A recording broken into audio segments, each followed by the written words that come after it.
Railway मुलाज़िम जी बेवा मुड़स जी pension भी औरत के ॾियण खिलाफ़ अदालत पहुची वई। ॻोठ चाकर लुंड जी रवासण मुस्मात बेवा दौरा लुंड रेलवे इख्तियारनि खिलाफ़ डिस्ट्रिक्ट सेशन जज जी अदालत पहुती।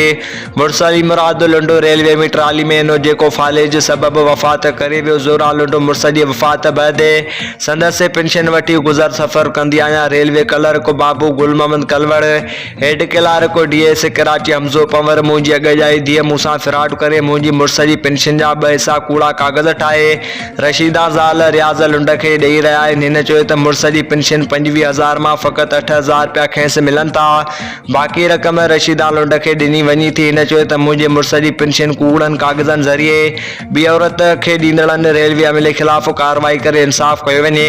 अदालत नोटिस जारी कंदे धुरनि खे 3 नवंबर ते तलब करे वरितो। हिन चयो त मुख़ालिफ़ धिर मूंखे बार बार केस तां हथ खणाइण लाइ मोतमार धमकियूं ॾेई रहिया आहिनि, न त तोखे रेलवे क्वार्टर ख़ाली कराए छॾींदासीं। हिन सेशन जज दादू खां मुतालबो करियां थी त मूं ग़रीब मिसकिन बेवा सां इंसाफ़ कयो वञे।